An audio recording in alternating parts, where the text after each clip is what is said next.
Welcome to Chaotic Harmony. My name is John. This is Crystal. I'm Marc. I'm Zoe. We talk about the joys and the challenges of teaching music in the elementary school classroom. We share inspiration, we share struggles, we brainstorm solutions. We would love to have you join us. Hello and welcome to Chaotic Harmony. Today we have Jesse Rogers here and we're going to talk politics. Mr. Can't wait.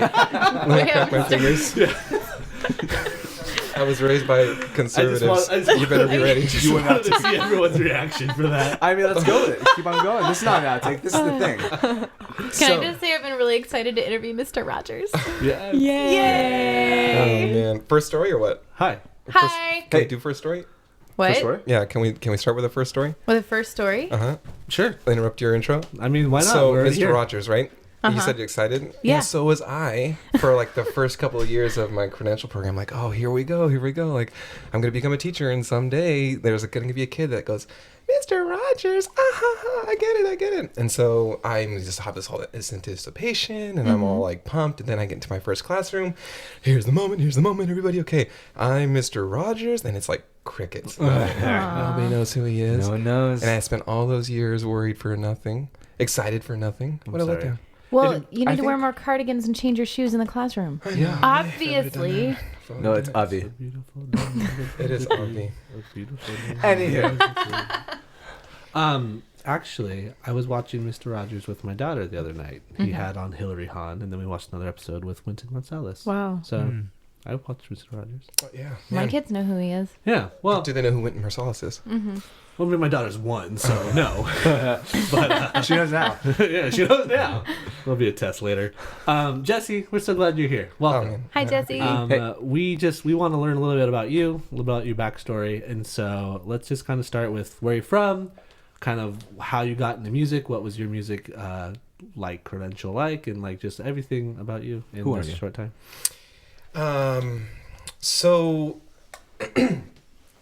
yeah, I guess I learned pretty early on that I wanted to be into music. The first instrument I ever played was a trumpet, and I picked it up because my uncle, who is only a year older than me, which that's a whole other fun thing, but he played the trumpet, and so I heard him in my grandma's backyard one year, and he was just like, I thought, man, that is the coolest thing. So I picked one up, and there's actually a connection. I think maybe you guys know the story. It's there's somebody on our board of education who is a music educator at Kellogg. Anyway, she was my music teacher in fifth grade when I first picked up the trumpet, and I've told that story several times, and it's won me a lot of points. So really, it helped me more than it helped her. But If you don't mind putting a pause on that, like, first off, so who are you teach down to Vista, yes? yeah, so Just to get people to know who you like. yeah. Yeah. So I'm the music teacher at Vista Square Elementary. Cool. And I've been in Chula Vista Elementary now for this is my third year. Okay.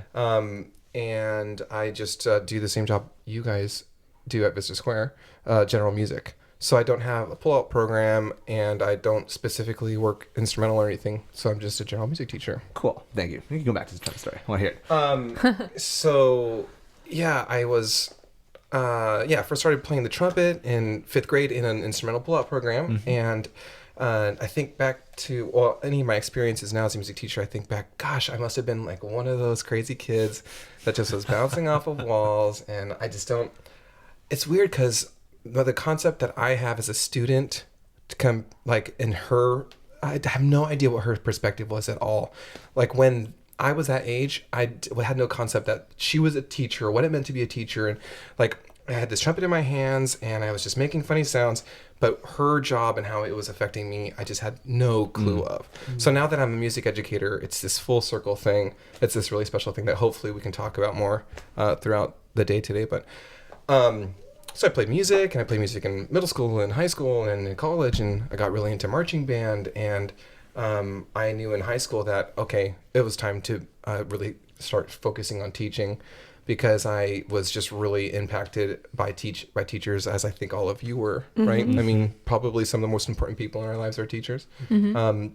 So I was like, okay, I got to get my music education degree. So I got my music education degree at San Diego State University, and I got into the music fraternity there, Phi Mu Alpha, and met a bunch of cool guys in that fraternity, and went on to get my credential at San Diego State as well. And that's where things kind of took a turn because I tried to get a teaching job and wasn't successful. When was that? This was 2011. Okay. Okay. And I don't know if it was because jobs were scarce or if it's because I just didn't stick into it enough. I think I got a couple of there were a couple of challenges put in my way, and I thought to myself, well, it's supposed to be easier than this. I got the degree, I got this, and how come I just No, it was a didn't dry roll in? spell. Yeah. I think Yeah. down here it was a real dry spell that time. Yeah. So I actually started working at Target. And don't laugh. No joke. But I was No. I was a Target security guard. Yeah, you Oh, were. And Hey. I just did this, and I put my hands underneath my arms so I could kind of like push my, make my muscles look bigger. Now I'm off it. And Justified, but it's all good. and there's a great, this great moment where, because they have everything's on footage at Target, right? Like if you walk down the aisles, you're on camera. But anyway, so I'm at the door and I'm supposed to go, hi, oh, yeah, nice to see you, nice to see you. Have a good. Oh. And then if you have something that's like a value, I'm supposed to go, oh, like can I see your receipt for that? And so there's this great moment where I'm standing on camera and this guy just has a bike and he just walks past me and I go, see you later, have a good day. And like he didn't pay for it. He just walks around with his Oh bike. no. And so my supervisor comes, I want you to see something. And I'm like, oh yeah, I remember this guy. Oh yeah, well he didn't pay for that bike. So, but anyway, no. there I am at Target trying to be the best guard, super Pushing up your biceps. Yeah, but I get this Man. this call from a principal that says, hey, I heard you were looking for work. This is like a year later, year and a half later. Hey, I heard that you were at once, applying at one time, and are you still interested? And I looked at my then, at that point, just my then girlfriend, Melissa, that many of you know. And I was like, I should do this. I should go do this interview, right? And she said, yeah, you still want to be a teacher, right? And I thought to myself, man, do I still want to be a teacher? Like, did I, like you get railroaded so hard when you get faced with that, like, Right. and it wasn't rejection. It was just, whoa, this isn't what this was supposed to be easy. I was supposed to be able to do this. So yeah, I met with him and I had the interview and they were training me at Target to be this executive kind of manager because you let the bike out, right? oh yeah, That's why. no, And his biceps like was you so know, large. we're gonna get you out of Like, security this as fast as guy's we going can. up the ladder. But you show like this is much like anything in the world, but you show like a little bit of initiative, and you're immediately separated from a lot of people who can't show that initiative. Yeah. So I was sitting in this interview and I go, listen, this sounds like a great deal and everything, but I just want to let you know how much they're going to pay me at Target, okay?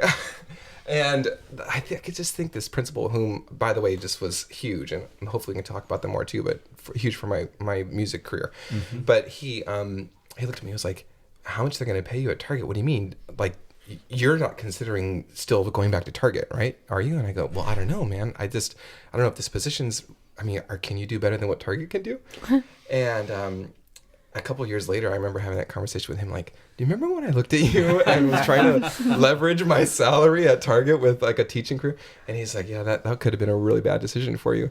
But I ended up saying, because it was going to be a pay cut at the time, because it was only that doesn't make sense. It was only 3/5. So it was a 60% position. I had 3 classes. And I remember thinking, gosh, okay, so it's not full time, but it is my foot in the door. And Was this high school or elementary level? This was high school. Okay. And Yeah. it was in Unified, right? San Diego Unified. Okay, yeah. And at Madison High School.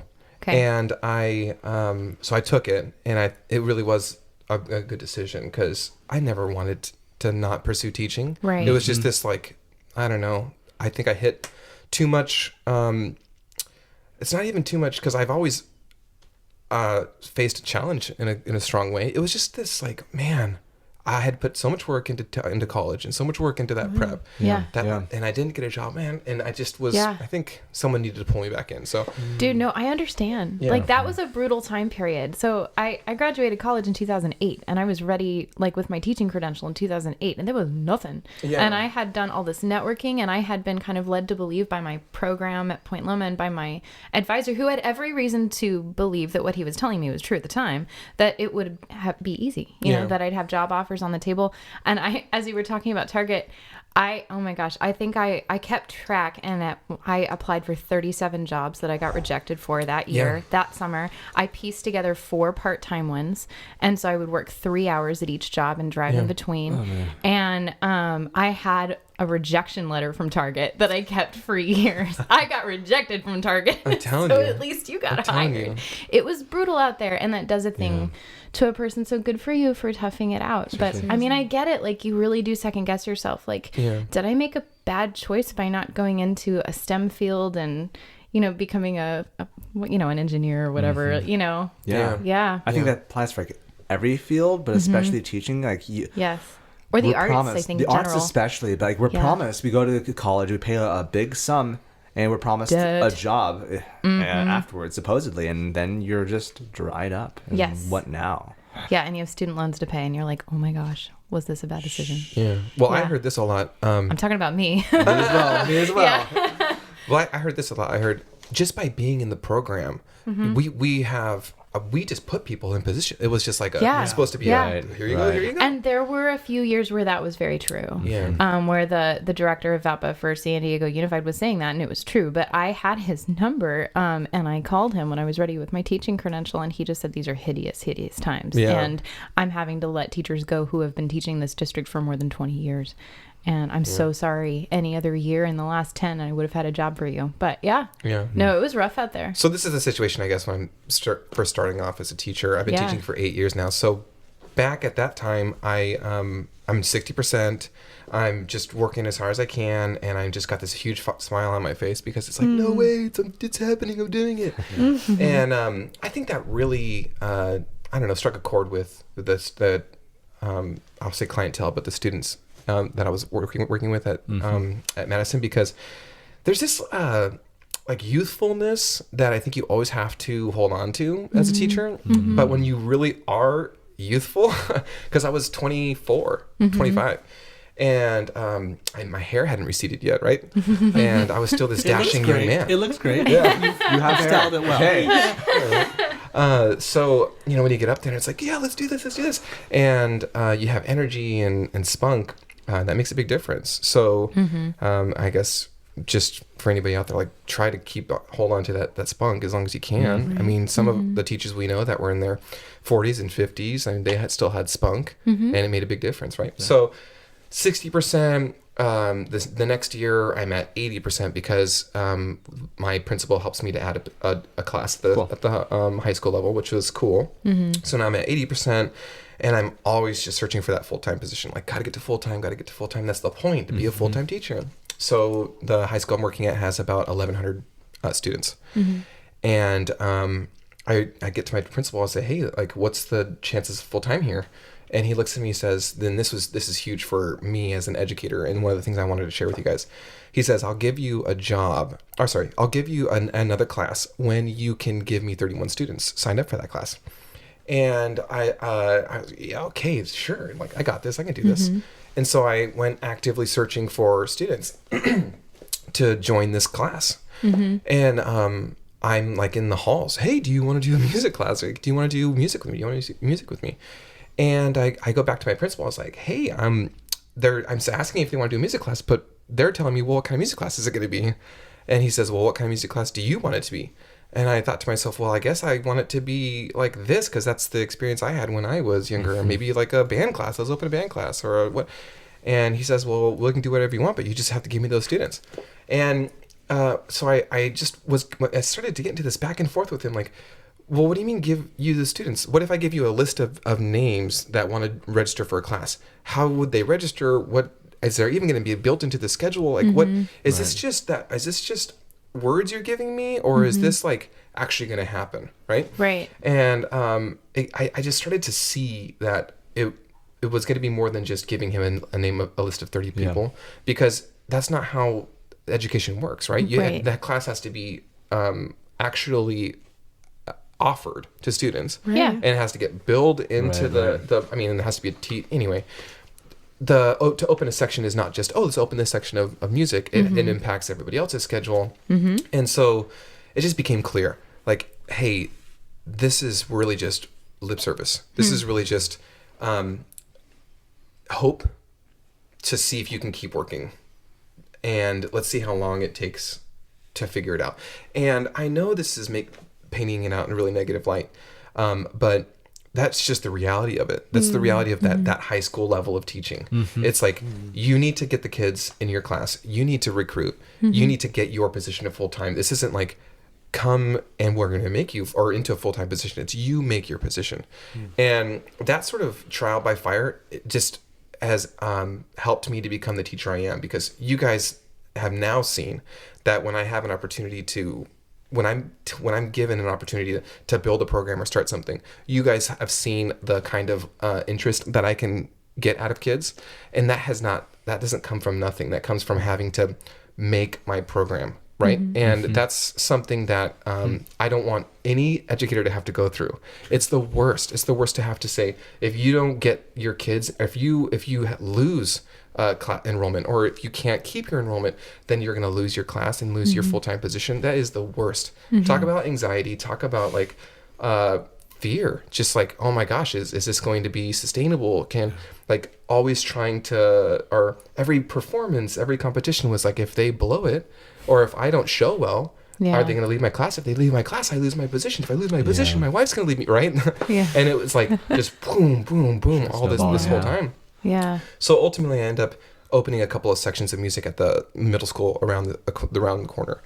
And so I'm doing 4 classes at Madison and 2 classes at the middle school. And so I'm 6/5, so I'm full-time plus a class. Okay. And I'm thinking, if I can go to the middle school and do music at the middle school, then I can start churning this machine where I'm getting kids to go into my own program. I'm building them as middle schoolers to join the high school. So I do this for 3 years, and my numbers start to grow. And I look at my principal like, okay, if there was ever a time, let's do it. This is year 5. If there's ever a time, let's open that class. It's not going to have the 30 or 40 kids you want it to have, but maybe it'll have like 16, right? And we can do something. This can be a starting off point. I don't know anybody that can just open a class and just fill it. So he looks at me and he goes, I got to have 31 kids. And I just went, oh man, I've done the hardest work that I've ever done in my life for 5 years. I'm over full time. I'm stretched as thin as I can be. I'm working for you and doing my best and producing to something I think I'm really proud of. So what's the catch? What's the thing? Like, what's this thing I just have to push through so that I can be full time, at one site? And so then at that point, I look at my friend whom you all know, Michael Gray, and Michael's like, man, I'm actually pursuing something different in my life, and but I want to tell you all about this district called Chula Vista Elementary, and some of the opportunities that they can offer educators. And so I get in touch with the VAPA coordinator of this district, and I start to investigate. I think, oh my gosh, well, you're just gonna offer me a full-time position? Like, what's the catch, right? Am I going to have to keep recruiting? Am I going 31 kids, right? And so I come to Chula Vista Elementary and I get a full-time position at the same site, and I'm just like, what was I doing? Like, what was I doing? All of that, all that stress, all that, you got to make your position for you. You got to make the enrollment happen.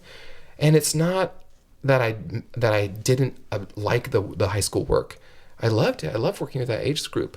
You can look at the kids and help them through some really incredibly tough parts of their life. But I'm so happy. I'm so happy to be in this district and in a situation where it's not. I feel like, okay, so now I'm free to bring joy, legitimate joy, and legitimate peace to this classroom, instead of, if this doesn't go well, is it going to, what is it going to mean for my career? Yeah, absolutely. Yeah. Before Michael, was there a music teacher before him at Rogers? Yes, but it was one of those transition things where it was like 1 year gone. Okay, so it wasn't really before Michael. It wasn't really a strong music culture. Right. So then he comes. Right, because I asked because it's funny. You still had to build a music program from scratch, but I feel like because you had to be birthed from fire in the whole middle school, high school, your mindset was very different. It was, yeah, it was, and I think I had to. I'm still that way. I'm still like, I gotta impress. I'm always looking at the principals I work for. What'd you think of that? Was that good? Like, what else do you think I could do? What could we do? Yeah. And I still have to kind of relax and go, look, man, you don't have to you don't have to ask people if you're doing a good job. You don't have to. The name of the game isn't have people approve of the job you're doing. It's get the kids to enjoy the field of education you're bringing to them, right? I think the classroom teacher has different struggles that they face, like the test score game. In a lot of ways is just as hard for them as a concert is for us, right? Like this is their moment. Where an administrator gets to look at them. Well, how come we got? And so I get it. It's not like music's much different in that regard. But man, I'm telling you, I'm so happy that I'm in this position now where at least I err on the side of how was that? Because I think anything else leads to a little bit of complacency that I don't think you want to be in. But I took over for Michael Gray, and he was doing fabulous things there. And I just brought a little bit of high school, I'm not going to say rigor because he was a very rigorous teacher, but I brought a little bit of come on, we can play this symphony. And I think I had to adjust to becoming an elementary teacher really fast. And Orff helped me to do that when I started taking my Orff levels. And what level are you at the moment? I've finished 1 and was going to finish 2 this last summer, but my wife went and had a baby. I mean, children. So I'm going to continue this next summer. Awesome. The Orff training and trying to re-gear myself. Okay, so middle school, high school really is so different. And the instrumental, because you can do instrumental teaching in elementary, but so really it's not middle school, high school distinction, it's that instrumental general music distinction. That general music is so different. So just changing my mindset has been, has brought a little bit of enthusiasm back to my teaching, a little bit of interest back to my teaching. There's always this part of me that goes, oh, I really don't know what I'm doing here. And I think I thrive in that atmosphere because I want to be the best I can be, right? We're all lifelong learners here in education. So I taught 2 years at Rogers Elementary and then got offered the position at Vista Square where it was going to be a little bit more instrumental teaching, which I think I feel most comfortable in because that's kind of my roots of high school teaching and the band and the orchestra and the marching band thing. So that's a little bit of my story. We could pick it apart, but that's really all of it in a nutshell. So 8 years and I'm here at elementary. I'm loving elementary. And I'm not sure if I'll ever go back to middle school or high school. But for now, gosh, if it ain't broke, don't fix it. That's awesome. Wow. Yeah. What's something that you really enjoy from elementary that differentiates itself from the high school? I love looking at a kindergartner and say, get your finger out of your nose. I love that. I love that. I love that because it takes all of the, look, in the high school arena, it's like, you have a 12-inch baton. You don't need a 12-inch baton.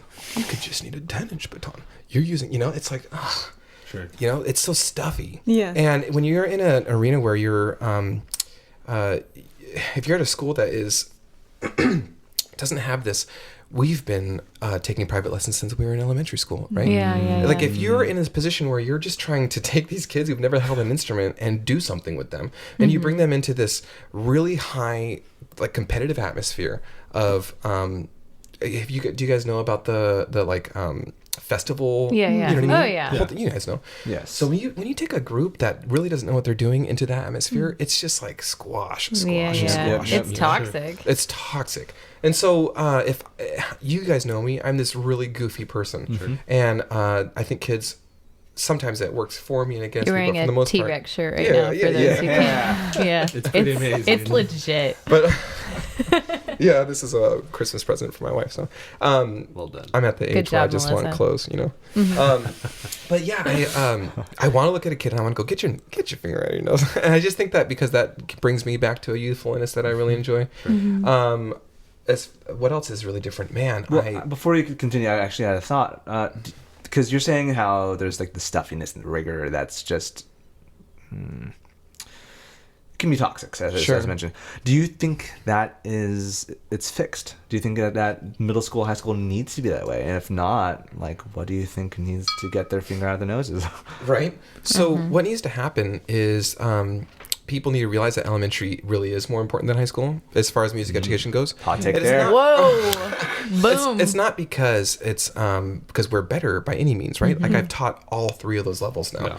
But the bottom line is I can't do anything as a high school teacher unless there was some kind of upbringing in elementary. You know how different my true. life would have been had the students I taught had elementary music, right? Yeah. Or middle school Yeah. music. Yeah. I mean, I was giving kids violins and trumpets that had never held them before. And that just shouldn't happen, right? Yeah. And when you're at the high school level, you look at a kid like that and you go, what was that teacher doing? Like, how come they didn't prepare them enough for me, right? And that's that mindset that's got to shift. It's Yeah. not what they didn't prepare them enough for you. What do you want to just like take them and that already have little mini musicians that you can just do symphonies with and get superiors at festivals? Like, no, there's no work in that. There's no education in that, right? When you're leading an ensemble that's playing that kind of grade music, you're talking about like nuances of music education that I feel is like, yeah, it's appropriate for high school students, but really let's talk about that as a college endeavor, right? Because we're still wanting to emphasize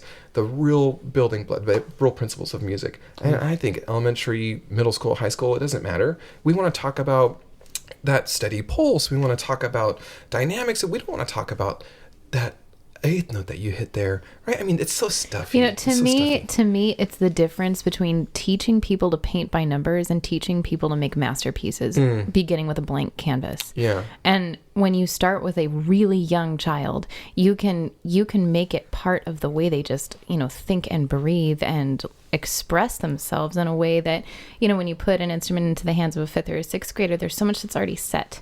And it's a lot harder to break through to that authentic creative self. So I see what we're doing in the elementary level is just very, very sacred work. And I wish I knew how to get on the same page with our middle and high school colleagues. I was very high school centric when I started. I wanted to be a high school choir director because I just saw that as the more musically satisfying path, I wanted to be doing Bach cantatas. More prestigious. Definitely. It's definitely more prestigious, but oh my gosh, like you were talking about the kindergartner with the finger in the nose, like the highlight of my day, the last day of school before break was I saw one of my little 1st graders, when I blew the whistle because I was on duty, instead of lining up with his class, he was sitting down with a very cloudy look on his face. And I just went and sat next to him while everybody else lined up, and I got to talk to him about like what had happened with his friend. And it ended with he gave me a big hug and he skipped off to his line to go to the rest of his day. And like, gosh, it's what we're doing is so much more than just teaching, Yeah. symphonies. We're teaching them how to be good people, and we're building that trust. Yeah. But I have to say something about your question, right? How to fix it, because I don't want to present all of my high school colleagues as these like terrible people. Oh, and course I, not. Nobody I have a thinks that. feeling that I've been a little too hard on that part of it. But as an elementary teacher now, I just have to say this. When I was a high school teacher, I never reached out to elementary teachers. I met with my middle school teacher that was around the corner a lot, and there was a friendship and colleague there. But I just did not give them any authority. I didn't give them any, I don't know. Yeah. And I feel really ashamed about that, right? That if I would have, I don't want to say it was me, because I feel like I'm a lot more inviting and a person than that. And I think I appreciate people for their talents and what they bring to the table. But it's just this thing that gets into your head, like, you don't need to deal with that. You're the high school teacher. They need to come to you. Like they need to build a relationship with you. They need to be the one that tries to bring them to. And it's like, Kind of like you're the top dog, Right. So Yeah. like you Right. come to me because I am the top. right. Yeah. Because you mentioned something about prestigious. Right. Like, Yeah. prestige. Like it's, and again, I don't mean to Demean, bash any right. of the band teachers and choir and orchestra teachers that do high school and middle school. They do a lot of great work. In the same sense, it's not them, but the culture of middle school and high school often is very much linear fashioned, where it is, we are doing this piece directed by this conductor.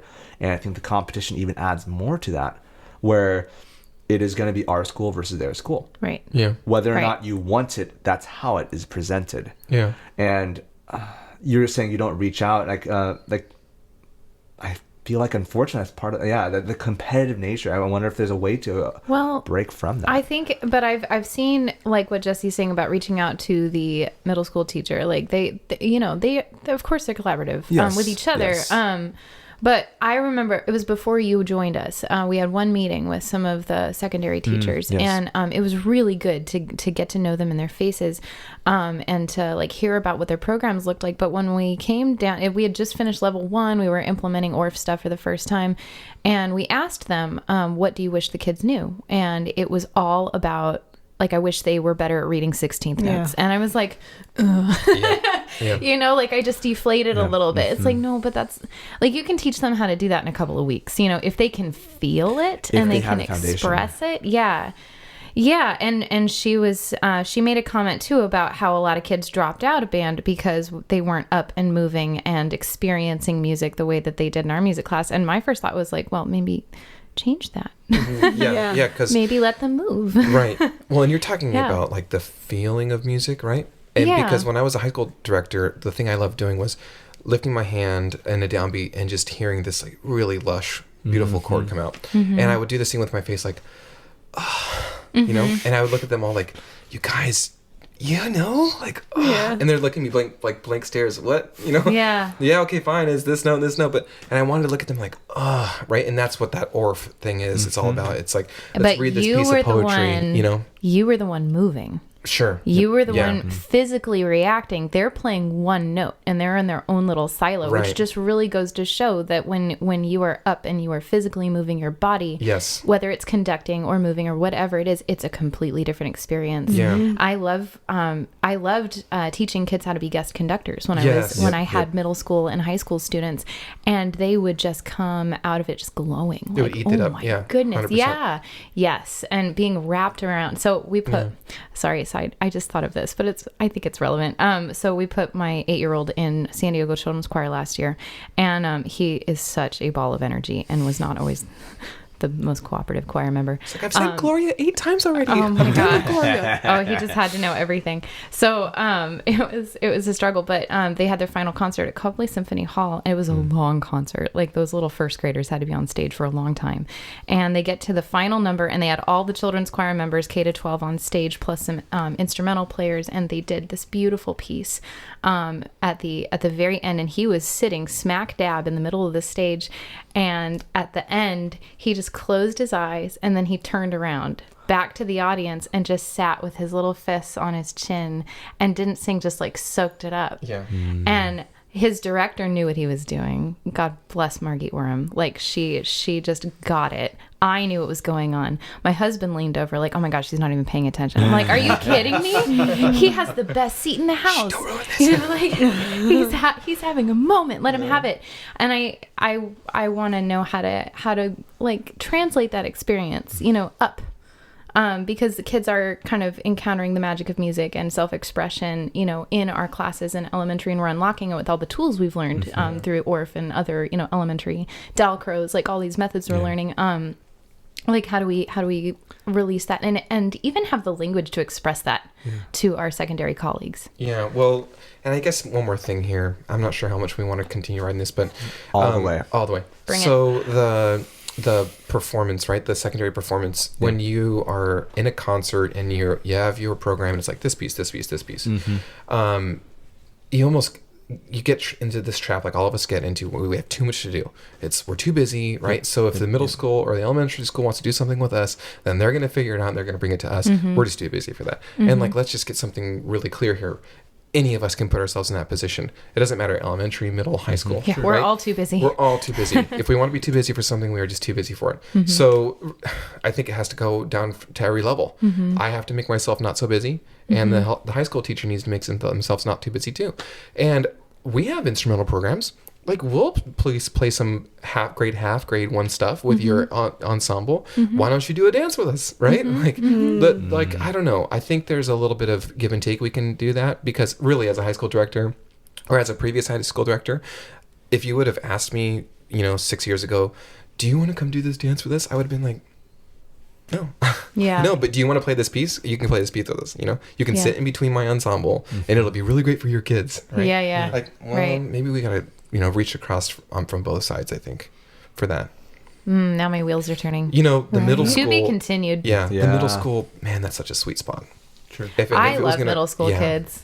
I really enjoyed teaching them. Yeah, I think Yeah. if this ever had, if this was ever going to actually happen, I think instead of crossing middle school to the high school, I think you got to do something with middle school first. Yeah, And I like, would say I that. fully you know, agree with that. Yeah, step it up. because those kids are still just as crazy. I think it's the beauty of El Sistema though, like Yeah. where their program is so community, it's so up and down. Like you have your very beginners with your advanced kids, and like there's just that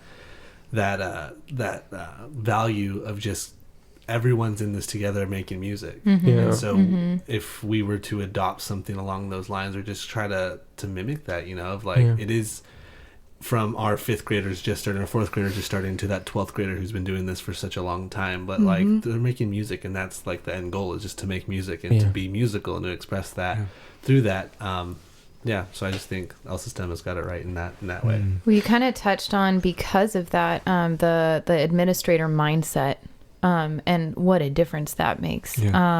You know, Lauren has kind of set this culture from the very beginning of, we're going to hire music teachers that we respect, and we're going to respect their expertise and trust them to do the right thing. And gosh, that was huge for me coming into this district. I'd never had someone give me the kind of, you know, trust and respect to start a program the right way, like I felt like I received from the beginning here. And so that's huge. You know, administrators love to have things to brag about, and they should. But there's so much more than just superiors at festival that you can brag about. And I feel like my favorite thing is that we keep finding opportunities to give our schools and our principals and our administrators things to brag about that are so collaborative. Like we've had our collaborative concert. We're writing articles. We're showing off our kids, but we're doing it in a way that's together. Yeah. I'd love to see that shift. Well, and not only are the kids, like, is there collaborative efforts there, but one of my favorite things lately has just been to brag to my other colleagues that are in different districts, just how proud I am to be around these people in this district. Like, to go to Arts and Power with my shirt and look at all the people, I was like, we're doing this. It feels really good. I was pink slipped 4 years in a row at San Diego Unified. Oh, that's so defeating. You know, and so I come to Chula Vista Elementary, and it's just completely different. And that feels really good. I mean, I think as professionals, that's really important, to have a network that you're really feel comfortable, and you feel like people, they approve of what you're doing. So we like each other. Yes, we do. I don't know if it goes with what we're talking about, but I don't know if there'll be a right time for me to say it. I had like the joy of working with you, Jesse, in September, and like I've kind of been thinking about this as we're talking, because we've had this conversation about like middle school and how that relates to elementary, and high school, how that relates to elementary. And you yourself were saying like, you're still kind of like untangling what does that mean for yourself as an educator. But I got to see firsthand how you work with elementary kids at our camp. And so we, like, there were how many of us? Like 5 teachers, and we put together this camp at Rosebank. And on the first day, I don't think any of us really knew what was going to happen. Like, we had an outline of what was supposed to happen, but boy, that's teaching in a nutshell, right? And we had about 200 kids that bussed over to my school, and the beginning activity was supposed to be community building. We left a half hour for it, and you took the lead on it, and it was so cool. We had all of the kids like on their feet, and I don't know if it was the first day actually, but there was the game where it was boys versus girls, and they were just like, they were in it, and Jesse was like at the front on the PA, and it was like just that just like really fierce look in their eyes, like we don't know what time it is, we don't care, we're doing this game and it's awesome. So I just want to affirm that like you are bringing like that joy, that enthusiasm, and like kids are receiving it, and it's really cool. I'm so glad that we got to know each other and work with each other. Yeah, like to that point, to that activity we're doing, one of my favorite things to do is put boys versus girls. I just love it. And you know what? It's not about gender stereotypes. It's nothing about that, right? It's just that there is something about a boy that they need to learn from the girls, and something about girls that they need to learn from the boys, you know? And I just love it, because I love looking at a bunch of boys and saying, you're just rolling around on the ground. Look at the girls. They're standing, and their arms are straight, and they are rocking it, guys, and like they look at each other like, what? We should be better than that. Well, and I just love that. There was this beautiful moment where, of course, the girls are winning, and one of the boys oh, what's that about, Zoe? Of course. Applauded. It was like, good job, girls. And it was a genuine, I was like, wow, that was unexpected and amazing. I love how innovative you are too with your materials. Your tweets are super fun, and I think my favorite Mr. Rogers tweet from this year was your special ed kids using an air mattress for a drum. So it wasn't just special ed. And by the way, I was all to everybody, and I still get fabulous. Kids. Oh my gosh, they walk up to me all the time. Do you remember when we did that air mattress thing? I'm like, yeah, of course I remember. You asked me that yesterday. It was brilliant. I remember. Well, it was brilliant because it's big enough for the entire class to like all hit, and it made a really cool noise. Yeah, so we took an air mattress. Actually, this was my mom's air mattress. She gave it to me. Thanks, Mom. And shout out, Mom. Shout out, Mom. And she, I was sleeping on her floor. She lives in Hemet, and I started like, I don't know, leaning against it, doing my thing, or just I can't this makes a cool noise. Yeah, I'm like, what? Wait a minute, what? I look at my wife like, this could be, and she's like, okay, whatever. So I take it, and here's the thing, right? So when you're in a classroom and it's like, get your pencil out, do math. My wife's a first grade teacher, so I feel so bad for her because the system of how she has to do things can sometimes lead to just boredom from students, right? Mm-hmm. And teachers like her do all they can to keep kids interested, but at some point it's like, pick up your pencil, let's do this math problem. And kids, they just get to this, they do this routine thing where they go, gosh, if anything at all could break my routine right now, right? Mm-hmm. So they come up the ramp to the music room and they look through the window and they see a mattress and they're all like, what's the mattress doing? And I knew that was going to happen, not because, look, we're all taking a nap today. Right? It has something to do with us being the best educators in America. It's just, we know that when you put something like they're not expecting into a room, everybody just goes, what in the world is going to happen right now? There's your hook. There it is, right? Mm-hmm. And so we pull him in, I pull him into the room, and I'm sitting on this thing like Rafiki in Lion King, right? And they're like, what are you doing? I have my shoes off, and it's just... Oh, that's awesome. It's some things are just going to work really well, right? Yeah. And it didn't matter too much about the exact music activity we were going to do with it. Because we ended up doing just rhythm exercises and chanting to rhythms and singing. What mattered was there was a mattress in the music room. Do you remember we put the mattress in the music room? And we took, and if you guys want to do this, just deflate it a little bit. Yeah. And we'll get everybody around outside and go dun dun dun dun dun, and it has this really cool gathering drum effect. Mm-hmm. But after you get kids past we just hit a mattress, they kind of go, what now? And you're like, man, I thought I was going to get 5 minutes out of that. I only got 2 minutes. Oh no. No, but you get to that point. Okay, what do we do now? What do we do now? And so you deflate it a little bit. You get a kid to sit in the middle of the mattress, and you go. You get the kids chanting, hit the drum or whatever, and the kid in the middle is going, whoa, right?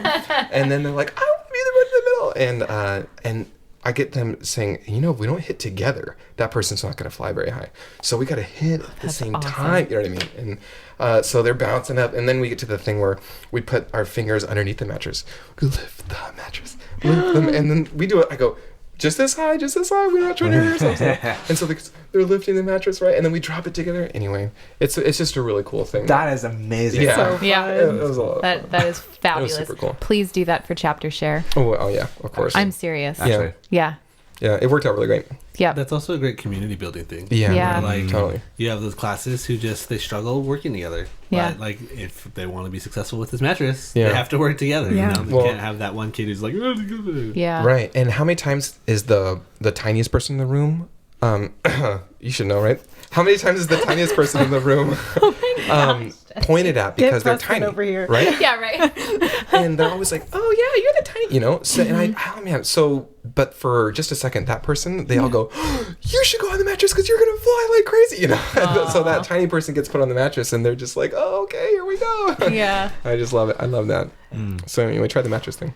It works out good. That's fun. And then you deflate it. You fold it up and stick it somewhere. Yes. Bring it out again. Why do all the music teachers in Chula Vista have an air mattress? I mean, yeah. Well, the other thing was I really wanted a gathering drum, and I didn't have $800 or whatever. Sure. Yeah. So That's why this is brilliant. Walmart, $60. Boom. Perfect. Yeah. Wow. Jesse, thank you so much. That was great. This has been fabulous. Oh man, thank you guys. I mean, I know that we will be hearing more from you in the future. So, but thank you. Thank you for coming and sharing your story. And thanks for the enthusiasm that you bring to our group. I think you're the bomb. Can I just say one more thing? Of course. Okay, so I just wanted to talk about enthusiasm a little bit. Sure. Because I think Zoe, when you saw the moments that I was able to be with the full group, some of it I think is my personality, which by the way gets me in trouble all the time. So I don't. I can't see that at all. I don't wish my personality on anybody. So quiet. But I know. At one point, I raised my hand in a meeting, by the way, and Crystal looked at me and said, "Just lower your hand, Jesse." No, but I just want to he doesn't sit within hitting distance anymore. He's learned. But like about the enthusiasm thing, I think it's important that we try to reach our students at their level. And I just think about this a lot because I happen to have, I think, the kind of personality that makes it a little easier than others. And I feel very blessed for that. But I just wanted to offer a couple tips and maybe some tricks about that. Yeah. So number one, I can't say enough how important it is to try to reach them at their like lingo. I think that's super important. So you guys all know yeet. Yeet. Right? Maybe we all don't know yeet, but some of us know yeet, right? Yeah. And that's different, but it's good. And if you don't know yeet, you're in trouble. Not that you're not going to be successful, but you're missing a huge opportunity to be more successful, because when we put all those kids on the mattress, I looked at them all. We had this little poem, and it was rhythmic, whatever. And I would say things, okay, so what are we going to do instead of lift the bed? And what do we do next time, right? And it was like, well, I don't know, let's push the bed. But what I said was, I don't know, let's yeet the bed. And when I said, like, let's yeet the bed, everyone went, oh my gosh, let's yeet the bed. And that was a thing that, like, if you don't take the time to call your niece or call your nephew or say, like, hey, what are the kids saying these days? Like, that's a thing. Yeah. And, they all put their fingers in it and they're like, we're gonna yeet. And it was just like, my activity may have been fun, but if it wasn't fun, they were yeeting the bed. And that just made it 100 times more fun. So I think lingo is really important, and reaching them on like whatever their favorite animation characters are saying, or whatever their TV show is saying. Embrace the movement trends. Yeah, yes. Don't try to fight it. Seriously, there was over at ORF conference, I forget who it was, but one of on the last day there was a workshop where the hostess, she was talking about how the material for your classroom should come from your playground. Yep. And that just correlates exactly well, because that's what the kids are going to be or wanting to go towards. And trying to resist it is just trying to resist the boulder. That's great that you're actually implementing that inside your actual classroom. Well, and I wanted to say one more thing, and I'm interested to see what you guys think of this, because I think this is a really hard line to try to walk. But I think sarcasm belongs in the classroom. But man, it can really go south. Sure. Be careful with that. Yeah. So I just want to tell you all that some of my best moments as a teacher have come from the appropriate amount of sarcasm to the appropriate age level. Yes. But some of my absolute worst moments as a teacher have come from absolutely blowing the sarcasm thing. For sure. I think it's a really it's a clever tool, it's a powerful tool, but you just gotta really do it right. I would say always make yourself the butt of the joke, never a child. Sure. Because those have been my saddest moments, I think. And my biggest mistakes when I was a very young teacher. So I would caution that greatly, and I've kind of cut it out, to be honest. Unless it's directed at myself. Yeah. Well, and when I watch really good teachers, there's not even an ink of it. And I think it's probably because it's like a dice roll. You can win big or you can lose hard. And you never want to. You don't want to lose hard. You never want to lose hard. In the high school level, sarcasm was so crucial. At this grade level, it's been such a difficult time. I've had such a difficult time of trying to adjust my sarcasm. Sure. So if you're somebody like me who is just like, I told myself before I started talking here, watch your language, watch your jokes. If you're somebody that like me that needs to do that, you really have to check yourself, because sarcasm can be something that's really, so. Mm-hmm. Kids are so earnest. Yeah. And they get laughed at a lot because of that. Like you talk to my kids, people laugh at my kids a lot because they're really they're just like they're very social, and you don't expect it from their age level. They will look you in the eye and tell you exactly what they think. And I'm talking about my biological kids. And it inspires laughter because it's funny, like it and it's unexpected, but it's so important to repress the laughter that you want to respond with sometimes, and be like, yeah, you really think that, don't you? Tell me more about that, and it's a respect thing, and it's kids deserve to be taken as seriously as they take themselves. You want to be taken seriously, Also, I think along the lines of the lingo aspect, like you can really empower a child to do what you want to do if you jump in their lingo. Similar situation with sarcasm. If you make a sarcastic remark towards a student, and like the other students will see, oh wow, Mr. Seligman is using that lingo, I should do that also to that student as well. And that's where it just snowballs from there. It does. So either for better or for worse. But you're right. You either get a D1 or a D20. Yeah. And that's good. And I'm glad that you mentioned that. We do need to move on for the sake of time. So, Jonathan? But first, let's do downturn. Ooh, downward turn. No, upward turn. It's a hard upturn. Cool. You guys know it, but we really do appreciate everyone who's been a part of this community. Those, again, we've seen your Facebook posts, we've seen your comments, we've tried and we have responded to yours, and we really appreciate it. We've been forming a community that's more than just 4 or 5 people on this microphone, or sometimes 7. But regardless, we really want to bolster this community, and how that works is by you guys making us more visible. So if you could go to iTunes and leave us a review, be honest and share your thoughts, 1 star or 5 stars, but share your feedback so we can know how to build off of that. And by doing this, again, you really make this thing more visible so we can build a bigger community. Also, if you want to if you have a question that's more than a Facebook comment worth, feel free to email us at chaoticharmonyclassroom@gmail.com. Thanks, guys. Spiccato's coming after the break. I want to take a quick break and thank my husband, Bryan, who's been working behind the scenes producing these episodes every week on all of the platforms and on time. But you need to know that he is first a financial planner for Mission Trails Financial. Mission Trails Financial is a partner that seeks to guide clients in the journey to financial success. They believe that people need a financial advisor that aims to provide strategies for success. Mission Trails Financial helps people navigate investments, tax planning, and insurance. Imagine working with an advisor who isn't tied to specific brands. Mission Trails Financial has a fiduciary responsibility to act in the best interests of their clients by providing independent, objective advice. Their mission is to help clients accomplish their financial goals. As Joe Vitale once said, a goal should scare you a little and excite you a lot. Do yourself a favor and set up a time to chat with Mission Trails Financial. Visit www.missiontrailsfinancial.com or call 619-419-0238 to schedule a call. If you're in the area, they'd love to have you come by the office. You'll be glad you did. We believe that leaning on professionals is how we get ahead. Check out the program notes for more information. Tell us what you brought today for Spiccato. Oh, so I brought a little pop doll, a Toothless doll. I'm a big dragon nerd, and Toothless is the cutest dragon in the world. So there you go. Debatable, but I can hold that. There's no debating it. Jesse, do you bring Toothless to music class? No. No? Would Why you? Don't I don't know. Mm-hmm. What would Toothless's job be in music class? Not to you. Don't you Toothless. Toothless would be, I think he'd be given to somebody who's doing a great job. Okay. You want to hold Toothless? I don't know. Maybe Toothless. I don't know.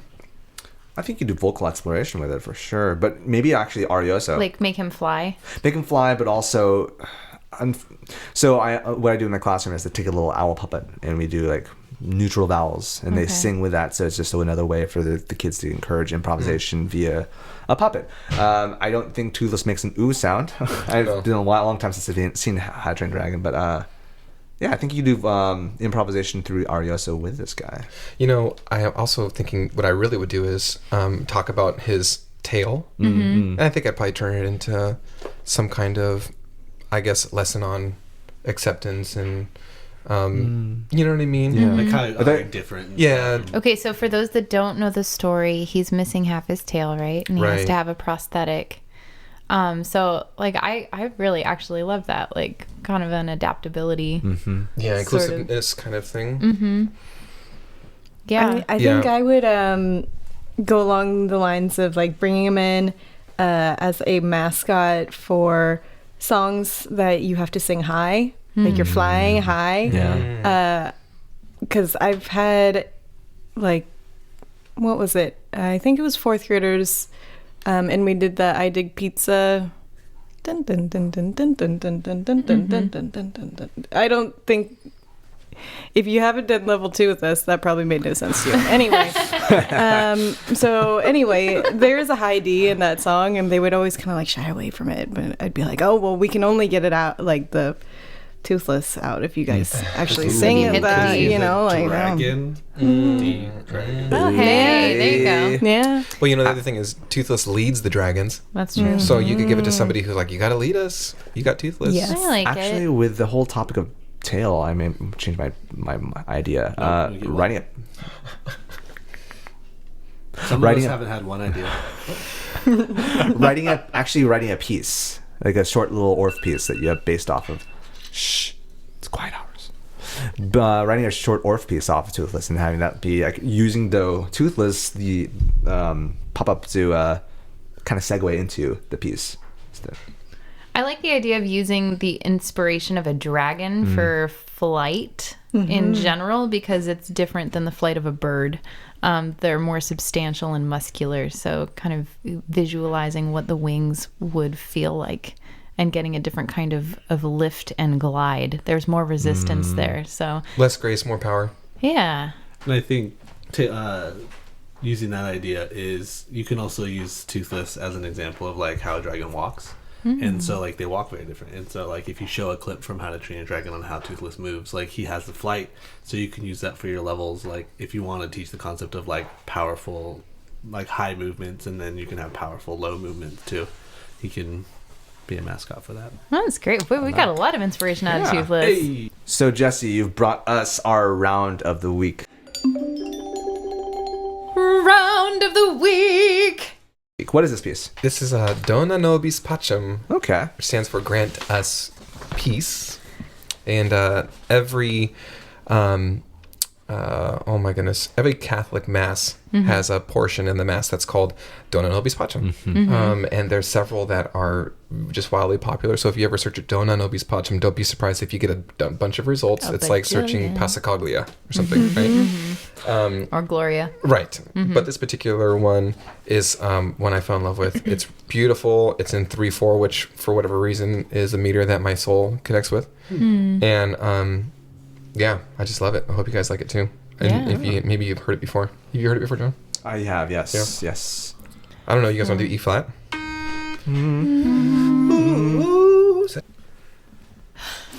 Dona Nobis Pacem, Pacem. Dona Nobis Pacem. Dona Nobis Pacem, Pacem.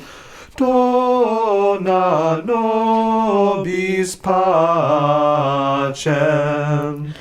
Dona Nobis Pacem, Pacem. Dona Nobis Pacem. Dona Nobis Pacem. Dona Nobis Pacem. Dona Nobis Pacem. Dona Nobis Pacem.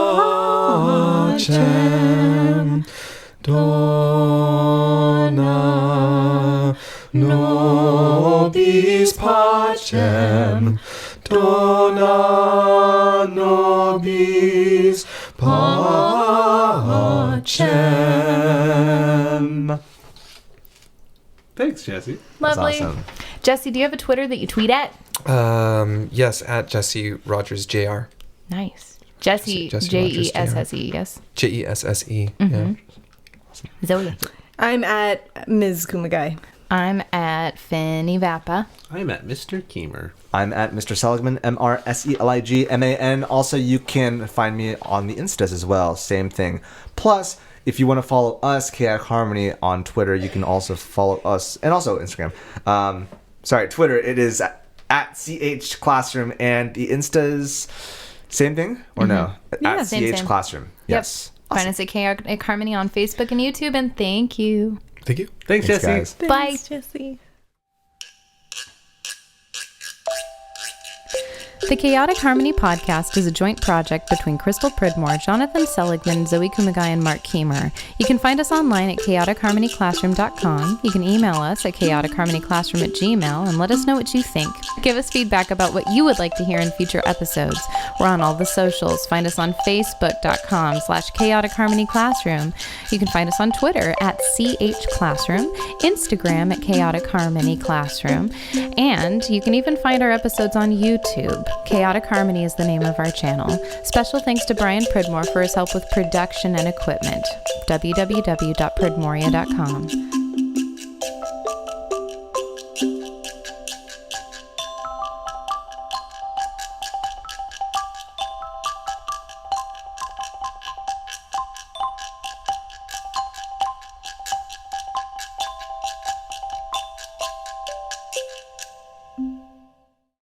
We could use Toothless. I don't know if we Okay. can or not, but No, do you have a favorite? Absolutely, we can. I think we can. Okay. I think the beauty about Spiccato, it's like, here are these random things. How can you make how them can you musical? use them? Dive Maya- into your brain. Maya brought a shoelace. That's true. And we talked about how we could use a shoelace in the classroom. Brought chicken nugget. Who did you do? No, John. Stop it. You know, someone got really So mad at me for dumb. calling a kid It's a nugget. the dumbest. That's the best part. It's spaghetti. Oh, dumb. I think it's actually chicken How nug. about a round? Two nug.